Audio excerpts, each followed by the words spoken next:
Hello guys, कैसे हैं आप सभी। उम्मीद करता हूं कि आप ठीक हैं, स्वस्थ हैं और अच्छे से हैं। अच्छे से रहिए, मुस्कुराते रहिए, यही लाइफ है, ये जीवन है। तो चलिए मैं आप सभी का स्वागत कर दूं मेरे चैनल इंग्लिश सागर में।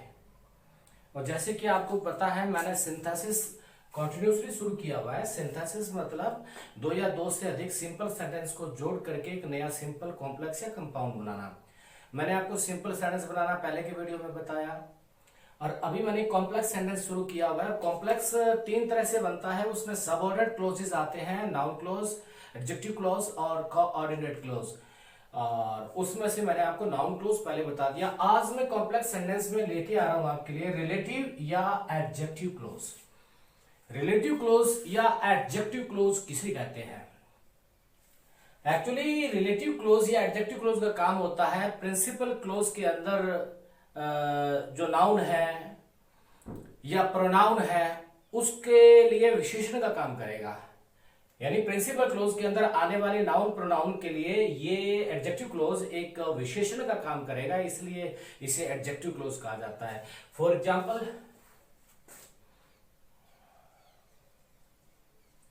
आई सॉ ए मैन, मैंने एक आदमी देखा, और आगे लिखा मैंने ही वॉज ब्लाइंड। आदमी देखा और वो अंधा था।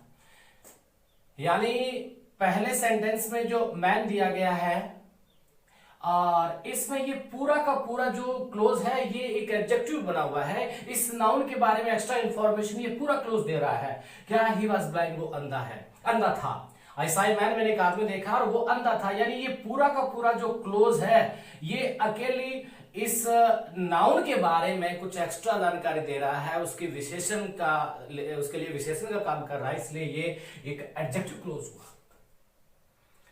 और एडजेक्टिव क्लोज को जब हम जोड़ेंगे तो हमें लेने पड़ेंगे रिलेटिव प्रोनाउन।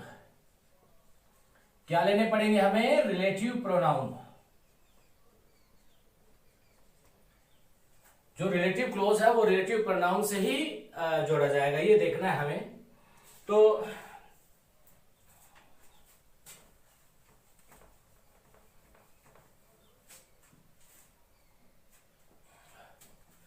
देखिएगा, दोबारा लिखता हूं मैं इस सेंटेंस को। आई सॉ ए मैन, मैंने आदमी देखा। ही वॉज ब्लाइंड, अंधा था। तो रिलेटिव एडजेक्टिव क्लोज का काम होता है प्रिंसिपल क्लोज के अंदर दी गई नाउन या कोई प्रोनाउन हो उसका विशेषण बनना उसके लिए, या उसके बारे में एक्स्ट्रा इंफॉर्मेशन देना। तो मैन पहले क्लोज के अंदर जो मैन है, प्रिंसिपल क्लोज के अंदर मैन एक नाउन है, और ये पूरा का पूरा क्लोज जो है उसके लिए एक एडजेक्टिव का काम कर रहा है, उसके लिए एक्स्ट्रा इंफॉर्मेशन कर रहा है ये। तो ये क्लोज हुआ एक रिलेटिव क्लोज या एडजेक्टिव क्लोज। तो इसमें क्या चीज आपको फाइंड आउट करनी है? रिलेटिव जो वर्ड यूज किया उसके माध्यम से कि दोनों के अंदर कोई ना कोई रिलेशन होगा, एक कनेक्शन होगा, इसलिए इसे रिलेटिव क्लोज भी कहते हैं। कनेक्शन किस इसका कि इसमें रिलेटिव वर्ड फाइंड आउट करना है, जिन्हें एंटेसिडेंट बोलते हैं। ये पहला है मैन और इसकी जगह दूसरा आया है ही। अब करना क्या है? इन दोनों को जोड़ना है। तो जो पहला एंटेसिडेंट मिले आपको, पहला रिलेटिव वर्ड मिले, दूसरा क्लोज ठीक उसके पीछे रहेगा। ये लास्ट में है तो इसके पीछे आ जाएगा, ये शुरू में होता तो ये क्लोज इसके यहां लग जाता, और दूसरे को हटा देंगे, इसकी जगह रिलेटिव प्रोनाउन लेंगे। अब रिलेटिव प्रोनाउन कौन कौन से होते हैं आप देखें, इसमें होता है हु होता है, हुम होता है, और हुज होता है, और दैट होता है। दैट की जगह विच भी यूज कर सकते हैं। तो देखिएगा ये रिलेटिव प्रोनाउन है, इनका हम यूज करेंगे। ये आपको पता होना चाहिए कि हु जो है सब्जेक्टिव केस में है, हुम है वो ऑब्जेक्टिव केस में है, और जो हुज है वो एक पॉजिटिव केस में है। सेम यही है, दैट विच सब्जेक्ट और ऑब्जेक्ट दोनों का काम करते हैं, और इसलिए इनका जो ये वाले हैं, अगर रिलेशन व्यक्ति का हो तो आपको रिलेटिव प्रोनाउन हु, हुम या हुज लेना है। लेकिन अगर रिलेटिव वर्ड जो है वो निर्जीव वस्तु है या कोई जानवर है तो देन आपको दैट या विच यूज करना है, और हुज दोनों में चलेगा सेम। तो इनको हम जोड़ते हैं। अब क्या करना है कि पहले में हमने मैन को ढूंढ लिया और दूसरे में उसकी जगह पे आया ही। अब ये सब्जेक्टिव केस में है और ये आदमी है, तो हमें ये लेना है जो जिस केस में हो, सब्जेक्ट में हो तो उधर से सब्जेक्ट उठाइए, अगर ये ऑब्जेक्ट है तो उधर से ऑब्जेक्ट उठाइए, अगर ये दूसरा वर्ड पर्स्यू केस में तो पर्स्यू उठाइए। तो अब ये सब्जेक्ट में तो हम कैसे जोड़ेंगे, आई सा ए मैन, ये यहां आ गया तो इसका मतलब पूरा क्लोज उसके पीछे रहेगा, इसको खत्म कर देंगे। और ये व्यक्ति है तो जाहिर है कि हु आना है, तो यहां पे क्या यूज करेंगे, who was blind, who was blind. शायद इतनी बात आपके समझ में आ गई होगी। और एग्जाम्पल लेते हैं।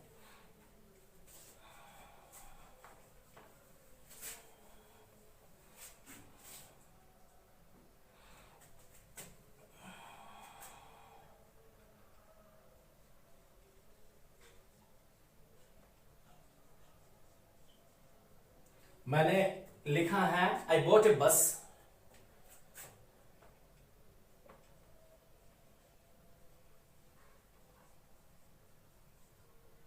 ये बहुत बड़ी थी। ये दो सेंटेंस है, हमें देखना है एडजेक्टिव क्लोज या रिलेटिव क्लोज के आधार पे।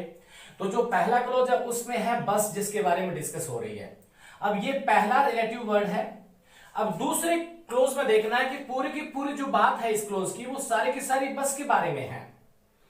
इट वॉज वेरी बिग, ये बड़ी कौन थी या बिग कौन है, तो वो है बस, यानी पूरा क्लोज बस के बारे में एक्स्ट्रा जानकारी दे रहा है। तो ये जो क्लोज है ये एक रिलेटिव क्लोज है, ये एक एडजेक्टिव क्लोज है, और हमें इसे रिलेटिव प्रोनाउन से ही इन्हें कनेक्ट करना पड़ेगा। तो पहले में बस, और बस की जगह दूसरा आया है इट। तो बस निर्जीव वस्तु होती है, तो डेफिनेटली दैट या विच यूज करेंगे। तो इसको कैसे यूज करेंगे हम, आई बॉट ए बस, ये खत्म हो जाएगा। इसकी जगह दैट या विच यूज कर सकते हो, आप विच यूज कर सकते हैं यहां पे। Which was very big, was very big. उम्मीद करता हूं कि ये बात आपके समझ में जरूर आई होगी।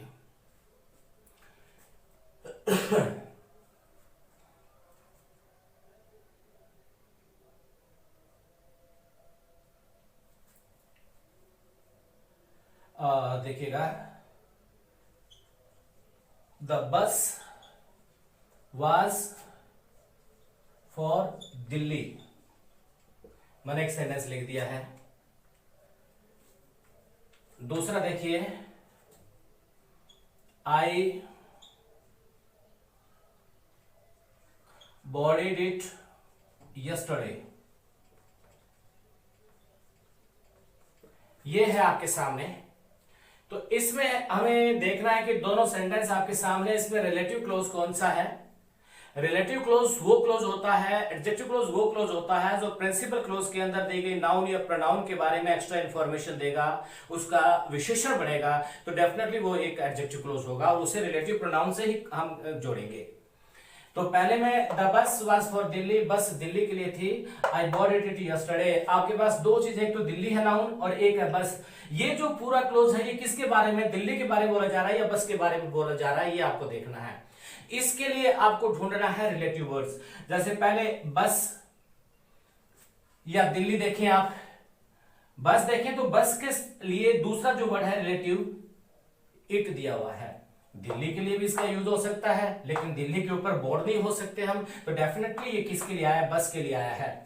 तो अब देखिएगा, जो रिलेटिव वर्ड पहला है वो सेंटेंस के शुरू में है और यहां सेंटेंस के लास्ट में था, तो आपको ये जो क्लोज है ये ठीक इसके पीछे रखना है रिलेटिव प्रोनाउन लगा करके। तो क्या करेंगे, द बस।